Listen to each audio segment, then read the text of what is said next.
I am honored to be in your presence and for this opportunity to share with you, and in the presence of so many mentors to so many of us. Many of the ideas and words I speak here today are not my own, but from feminist foremothers and the pro-life feminists of my generation who are moving the work forward, such as Saren Foster, Fiorella Nash, Erica Bakioki, Susan Ellen Browder, Nancy Walker, and Carol Crosshead, to name only a few. I speak today about pro-life feminism, the philosophy of nonviolence, and the consistent life ethic, which you all are well aware. I outline the pressing need for crisis pregnancy centers, which we are also aware of, such as the St. Gianna Molla Pregnancy Outreach Center, and other support services for women facing unplanned pregnancies. Feminists Choosing Life of New York is a human rights coalition of pro-life feminists that embraces the consistent life ethic.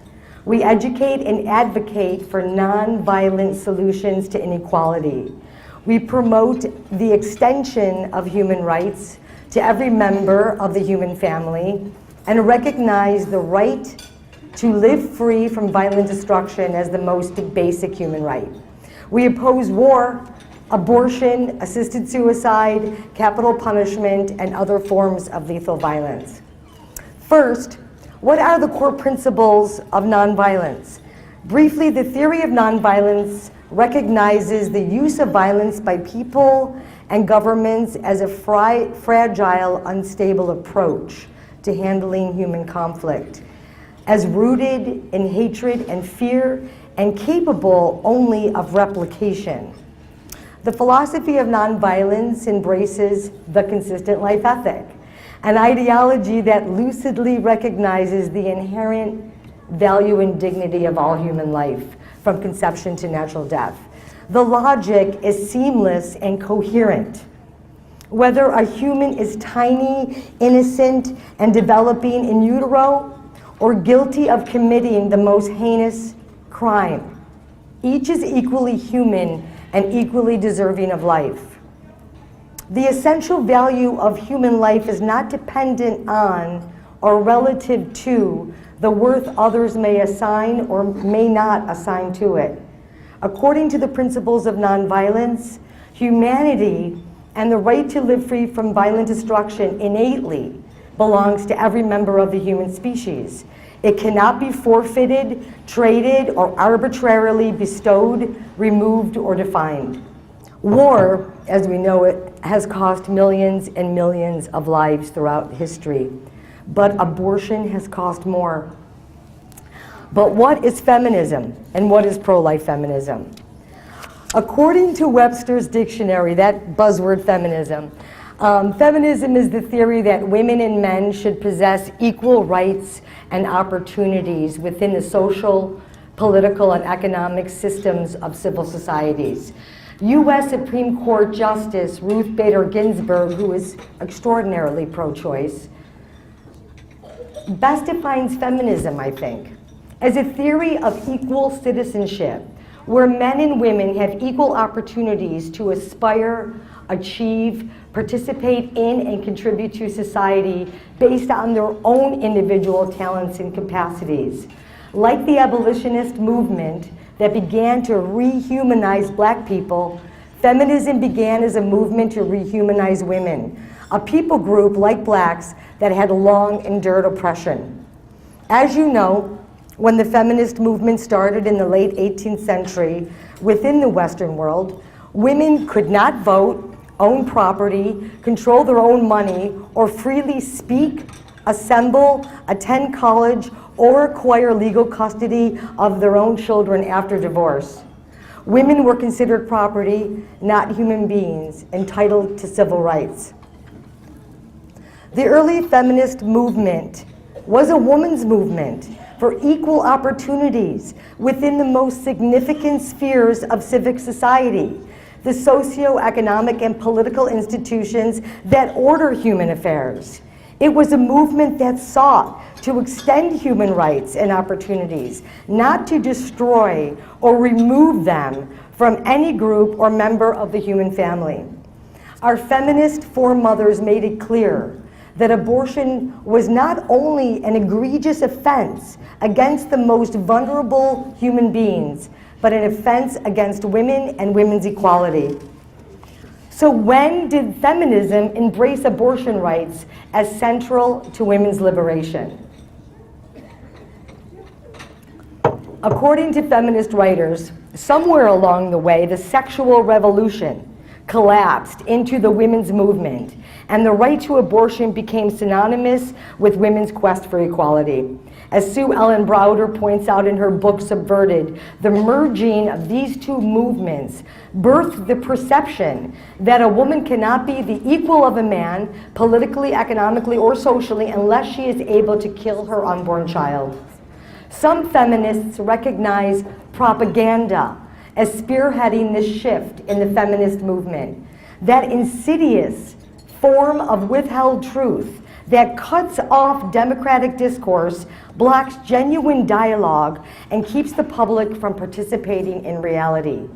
If there's any aspect of modern society that needs to be scrutinized with a keen eye for partial truths and error, it's the women's movement, writes Browder. In her words, feminism has morphed into a twisted, wretched, and caricature of itself, where feminists are largely viewed as anti-man, anti-marriage, and anti-motherhood. But Browder asks us to enter into those places of social unrest and confusion in order to pierce the deceptions and reveal truth, so the public will not be misled by propaganda that dulls the mind, misdirects public policy, and harms people. You know the slogans, you all know the slogans. The pieces of propaganda to which I am referring: abortion is healthcare, abortion is self-care, my body, my choice, keep your rosaries off my ovaries. I'm sure many folks that go out in front of the abortion clinics, sidewalk counseling, hear that. So feminist theory contains a myriad of sub-theories and branches, but it can be divided into two primary strands of thought: pro-life feminism and pro-choice feminism. Both seek equal opportunities, social, political, and economic, for women, and anyone who believes in equal opportunities for women is a feminist. My son River once said Jesus was the first feminist. The prevailing question is, does a woman have to deny her womanhood or destroy human life in order to be equal? Pro-life feminism recognizes abortion as the violent destruction of human life, and the right to abortion as undermining the health and rights of women, especially pregnant women and mothers. Pro-life feminists, however, not only view abortion as the violent destruction of human life, but as degrading to women and hindering women's progress. And physical and social science supports our position. Science shows that human life begins at fertilization. Science demonstrates that men and women are not the same, that only women hold the power to gestate human life, that only women can become pregnant. It seems so simple and commonsensical, but yet we find ourselves having to highlight this. Research also shows that women, despite access to abortion for nearly half a century, continue to earn substantially less than men for the same work performed, and also experience higher rates of poverty. Pro-choice feminists, on the other hand, deny, minimize, or ignore the humanity of unborn life and the violence of abortion, and as we know, perceive abortion as central to women's equality. Their equality and autonomy arguments suggest that because the professional and personal lives of men need not be interrupted by an unplanned pregnancy, neither should the professional and personal lives of women. This abortion doctrine rests on the assumption that women, like men, should both have the capacity to remain physically autonomous from procreation, that women are as entitled as men to remain detached from pregnancy when it would impinge upon their rights to live free. The doctrine renders human life as relative. It uses language as well as propaganda in a desperate, deliberate attempt to convince that abortion is a mere medical procedure. Culture now alternatively treats the unborn child as either a baby or a massive tissue, depending on the value ascribed to the pregnancy. Again, pro-life feminism embraces the science of human life and the biological reality of pregnancy. It recognizes not only the dependent relationship between the unborn child and her pregnant mother, but an affirmative duty of care of both mother and father. Pro-life feminist scholars aptly point out that by ignoring the biological reality of pregnancy and any duty of care owed to an unborn child, abortion rights elevate the wombless male anatomy as normative, or the standard bearer of equality. Abortion rights perpetuate sexist, patriarchal conditions. To the pro-life feminist, abortion is not a tool of empowerment, but an instrument of oppression. Pro-life feminism refuses to embrace the falsehood that equality requires women to deny their fertility and reject their children, that women must behave like men in order to be equal. Choice? What a word. Individual autonomy, reproductive freedom, the right of women to shape their own destinies and the course of their own lives, the right to self-government, near nothing appeals to our sense of rugged individualism more. Yet when a woman becomes pregnant, her body becomes enmeshed with that of another body, another member of the human family, of the human species.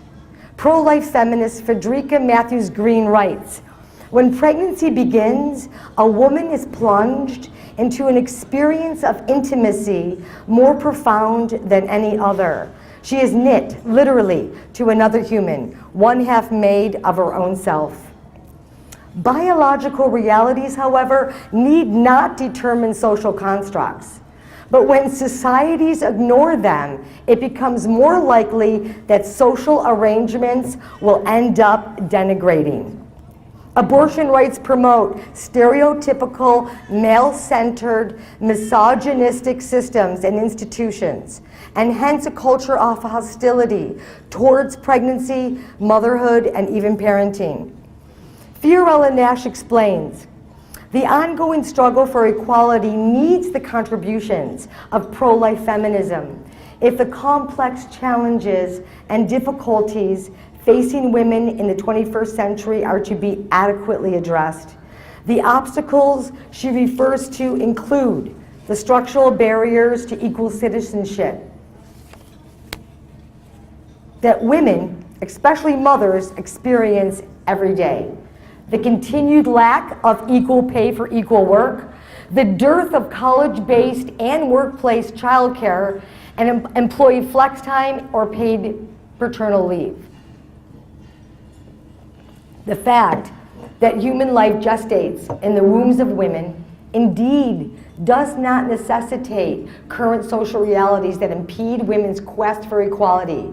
These obstacles include the continued expectation that women serve as the primary caretakers of children, the reality that fathers are generally not expected to, nor do they typically, equally share the daily grind of parenthood, and the continued resistance of corporations and professional occupations to accommodate parental duties.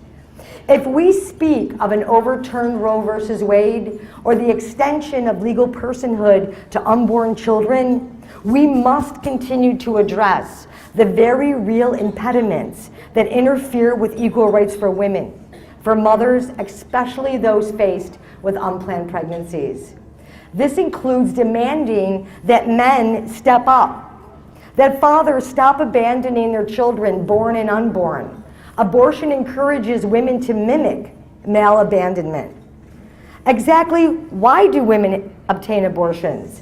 The most common reasons women give for having abortions underscore their understanding of the responsibilities of parenthood and the realities of family life. According to the Guttmacher Institute, the top reasons include the belief that having a baby would interfere with work, school, or the ability to care for other dependents, and number two, that they could not afford to raise a child or another child. Studies support this reasoning. The majority of women that undergo abortions in the United States are poor or low income, approximately 75%. The vast majority of abortion patients are also single or not married, around 86%. Poor children residing in single-parent homes suffer. Study after study show these children are at the highest risk for near every malady, including substance abuse, physical and sexual abuse, neglect, incarceration, human trafficking, the list goes on. Poverty, inconvenience, hardship, and the prospect of human suffering, while no excuse to kill, should at minimum serve as the fiercest driver to help women in crisis. And without a doubt, most women facing unplanned pregnancies are in crisis. The word crisis, however, is not itself, as Nash points out, a declaration of a state of emergency. Like most instances of human conflict, a crisis, represents potential danger, but also tremendous opportunity. The primary mechanism that determines which direction it will flow usually boils down to the one decisive moment. The moment where the person experiencing the crisis makes the crucial directional decision. So crisis or resource pregnancy centers like the St. Gianna Molla Pregnancy Outreach Center are on the front lines, offering and providing necessary support services to women experiencing unplanned pregnancies. They offer comprehensive support designed to help women bring their pregnancies to term and to handle the hard tasks of parenting, should they choose to keep their babies after birth.